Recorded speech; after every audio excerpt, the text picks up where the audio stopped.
Hi, I'm Dominic Robson-Neal, I'm Zell Folks, and this is Inside the Ropes Boxing Show. All right.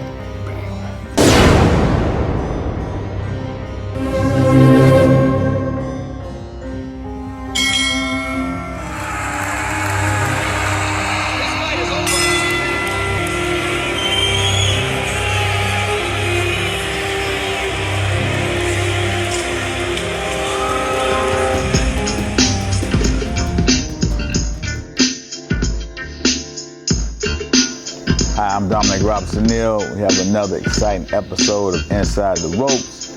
Got my co-host Marlon Clemens with me. Today we're going to be talking on a few subjects in boxing. Talk to him, Marlon. What we going to do first? We're going to get into some rivalries, some all-time classic great rivalries in boxing. Rivalries that, come to the forefront of your mind. I would say Leonard and Duran. I would say Holyfield and Riddick Bowe. I'm to my class. I would say Ward and Gotti, Mickey Ward and Arturo Gotti. Tommy Hearns, Sugar Ray Leonard. At the top of my mind, those are the ones that actually stick out. You could say Muhammad Ali, Joe Frazier. Those are the ones that stick out with me. How about you? Seeing how you got a couple years on me. One that sticks out to me is Margarito Cotto. I made a lot of money off Margarito in that first fight. Taking the underdog, not knowing that the whole controversy behind the hand wraps, but I like how Cotto came and took care of his business in that second fight. That pops out. Let me see. I love Riddick Bowe, Evander Holyfield fights. They were all classics, if you ask me. Yeah, those were some good fights, boy. He's one of my favorite heavyweights of all time. Just his fighting style, the way he could fight inside, out. My Riddick, yeah, Riddick Bowe, Big Daddy Bowe. Brooklyn. Definitely. I wish he could have stuck around a lot longer than he did, though. Yeah, he had a few issues, but in his prime, he was hard to beat. He was a big man that, like you said, could fight inside, he could fight outside. Right. He had heart and he had a chin. You know what I'm saying? 100%. So he was a good heavyweight. He just didn't get to fight all the best heavyweights out there. I would love to have seen him fight Lennox Lewis. That would have been a classic one. Tyson. But they said they weren't going to fight each other because they were from friends. right. Yeah, from the same. It's like none of Brownsville people fight Brownsville people. Right. I bet that check was big enough there. Hey, let's get it on. Oh yeah, definitely. Let's get it on. Definitely. Yeah, so that. The Hagler, who was that? We was just speaking off camera. Hagler and Tommy Hearns, Sugar Ray. Sugar Ray Leonard. Right. What about that? You say you agree with that decision? There was a lot of controversy in that decision. At first I thought Marvin got beat, right? But then once I actually went back and looked at it, and I was like, man, just after learning how to judge and how they score fights, and I went back and did round by round, I had Leonard beat them, edging them out just a little bit. They were competitive rounds, right. Real competitive, but Leonard was doing just enough to win the round. So. And Hagler didn't fight no more after that fight, correct? Nah, he retired, but he had a great career. I mean, he had been in a lot of wars, so he figured he was at the end of the line. He still had some mileage left on him, but he felt the system was getting him. You know what I'm saying? So, so politics. Yeah. So sometime, he stepped away while he still had all his faculties. He could still talk clear. You know what I'm saying? He never was slurred speech. I never seen Marvin Hagler get beat up. Right. I seen him lose that fight, but he didn't get beat up. Actually, if anything, you know what I'm saying? He was the more aggressive. He was a dog. When he fought, I'll tell you his name in a second. He was undefeated. He was 26-0 when Marvin fought him. John the Beast Mugabe. Mugabe, okay. Mugabe was Mugabe. That's a classic fight right there. Mugabe had 26 wins, 26 knockouts, and Marvin Hagler pushed him to his limit, got him out of there. So that was a good fight. Who in today's time reminds you of Marvin, if anybody? Ooh, Marvin Hagler. I would say somebody like Benavidez, in a sense of grinding, just gonna keep grinding you till you get up out of there. But Marvin had skills too. He could switch southpaw, orthodox or southpaw. So I would say, Would you put Bud in that conversation? man, you talking about, all right, so let's say like this. A Cadillac is a good car. A brand new Cadillac is a good car. A brand new Mustang is a good car, but it ain't no Cadillac. You understand what I'm saying? Gotcha. So I would say, I can't put him up there yet because he haven't had a classic rival or he haven't had those quality fights like Marvin Hagler. So I can't even put him on the same level. Gotcha. He's good for this era, this generation. He's a great fighter. But man, the fighters back in when I was growing up were a different type breed, man. Yeah. It's like, We need more rivalries nowadays. We gotta make the fights happen. And that's Right. what's gonna bring the viewers and the dollars in. Because you're only gonna make money if you got a rival, for the most part. You know what I well, mean? depending on who you are. Because True. think about this. That's true. Mike Tyson and Roy Jones in their prime, they can fight anybody. You know, put it like this. You know when you're good, when you can fight anybody and people still come see you. You know what I'm That saying? counts, Because right. they know something's going to happen. Now, if you need a dance partner, you got to get a dance partner to show your greatness, then you're not that good. When Roy Jones fought, it didn't matter who he fought. The fellas was looking, the ladies was on TV looking because they wanted to see him. You know what I'm saying? They wanted to see him. He was a star. When Mike Tyson fought, I guarantee you can't name me 10 of Tyson's opponents. It's rough. Right. It's rough. But it didn't matter Right. who he fought. He was because there. He was there. He was there. He was the star. When Muhammad Ali fought, it didn't matter who he fought. They didn't have no Instagram and Facebook back then. The world stood up and watched this man fight. Everybody wanted to see this man fight. Even if they wanted to see him lose, Right. he still had a superstar attraction.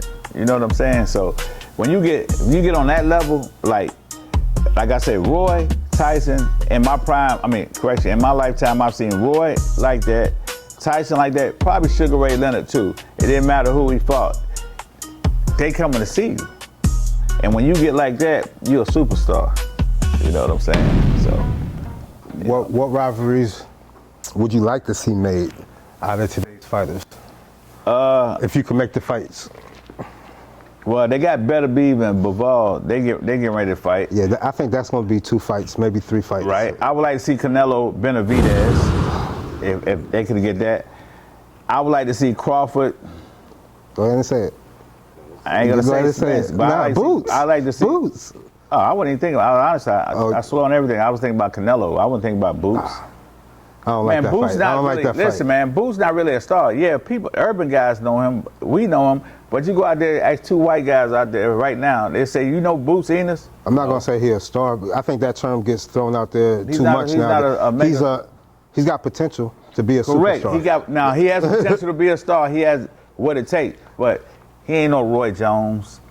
He ain't no doggone Canelo. He don't have that flair about it. He got, listen now. You got to remind me, though, like when Roy came out, I was in grade school, was he fighting names like that in his first, you know what I mean? No, but you gotta realize, and his first big fight, he fought Bernard. What fight For the was that, belt. though? I don't know. I can go on BoxRec and look at it. But he still was a star. People still wanted to see him. When he fought, people, oh man, I like that kid Roy. But you got to remember, Roy was Olympic gold silver okay, medalist. there we go. He got Olympic. robbed in the Olympics. All right. So he had that a national name. exposure. So when he turned pro, everybody wanted to see him. Checking for him. You see Right. what I'm saying? So Okay. that's the difference. So like in amateurs, you don't come out the front door or the back door. The back door is you're not no Olympian, you're not number 1 in the nation, you don't have nobody backing you while you're in the amateurs. You see what I'm saying? You gotta get it out the mud. You got to get it out the mud. Some do, some don't.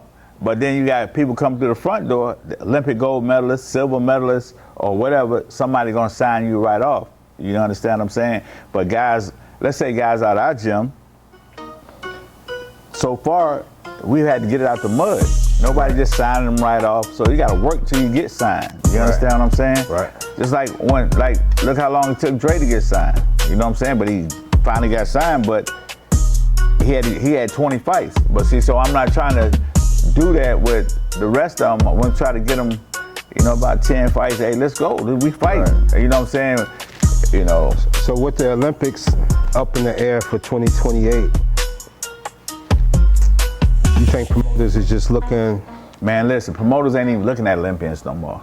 Right, because they're right. It's how sorry our Olympians. I'm not saying sorry, but you see how unappealing. It was unappealing. You see better sparring in them Olympic fights. Right. And I'm just keeping a buck. Right. You see better sparring here on Tuesdays and Thursdays than them Olympic fights. Absolutely. That wasn't and I don't even know the last time we won a gold medal. Andre Ward Clarissa and Andre Ward probably was the last ones to win gold medals. Our boxing has deteriorated. The Cubans used to rule the world, the Russians, but now you look at them, I wasn't impressed. I didn't see nobody out of the whole Olympic games I watched, I didn't see nobody where I go, ooh, man, I'd love to have him in my gym. Can't wait till they go pro.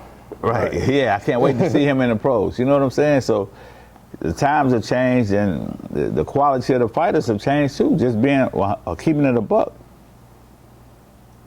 The quality of the overall fighter, their skill set, you're saying? The skill set. The skill set has changed so dramatically. Listen, okay, let's go back to the last skilled person you seen come out of the Olympics. I wasn't watching boxing. Okay, so let's say Andre, the last known person that was an Olympian, Clarissa Shields, Andre Ward, right? As far as gold medalists. Yeah. Shakur, he's right. Silver medalist. Okay, so besides them, who else do you know? And then a lot of times, and I'm just keeping 100. Amateur boxing is political. Tell me it's not who you know. Man, I'm gonna give you a cold case. Just like Xavier Morphin. Facts. We fought, and what were we at? Disgusting. Where were we at? We was in Charlotte. Charlotte, North Carolina. Xavier Morphin fought a kid from Ohio. Clearly outboxed him. Every second. Clearly whooped him, and they gave it to the other kid. They said, well, the other kid was ranked third in the nation. I don't care if he was ranked a millionth in the nation. He whooped him. But see, that's the thing. He's ranked third in the exactly. nation. Man, I don't. By their standards. But buddy, all he did was bounce. Yeah, I'm just saying. Right. That's the political side of what y'all talking about. Right. X went in. He out jabbed him. He out punched him. He threw more punches. He had better footwork. Great ring control. Ring gentlemanship. He controlled the fight. He should have won. I don't care what nobody say. You know what I'm saying? Listen, I'm like this with our fighters. If they lose, when they come to the corner, I'm the first one to tell them, man, you lost. Yeah. Or, hey, man, it's close. It's been fights where I thought we lost, and I asked him, I said, man, what you think? He's like, well, we might have it. I'm like, man, ain't no way, man. Know. You know what I'm saying? But I actually saw X with my own eye. He beat him. And then, a lot of times that deters a kid from boxing. You know what I'm saying? He's like, right. Man, if I keep going, because they don't see the hard work these kids put in weekly. These kids put in work weekly, especially in here. I don't know, I can't speak for everybody else, but in here, them kids put in work, man. And then you go out there and you just take it from them, man. That's crazy, man. That make you want to do some things. Make you want to do some things, man. Because I don't like that, man. Don't rob my kids. You know what I'm saying? Or any boxer out here, don't rob them. You know what I'm saying? But anyway, it is what it is. But this has been another exciting episode of Inside the Rope. The 2 million views that we get every week. Keep chiming in and give us some comments on the next one. You know what I'm saying? Go down to the comments and let us know how we doing. Let us know how we doing. You know what I'm saying? Hey, don't be a hater. Hit that like button. You know what I'm saying? Because every week we get 55 million views and 7 likes. You know what I'm saying? That's the truth. Anything else? Nah, that's it, bro. That's it for this week. All right. We don't got nothing coming up? Oh, we got tomorrow. We're down in Charleston, South Carolina. We got JoJo and Jalen. Julian's opponent, he didn't want that smoke. He said he had a blister or something on his foot, so he can't make it. We're going to have to reschedule that one. Yeah, we got to reschedule. We coming for you, boy. Till next time. Till next time. Peace.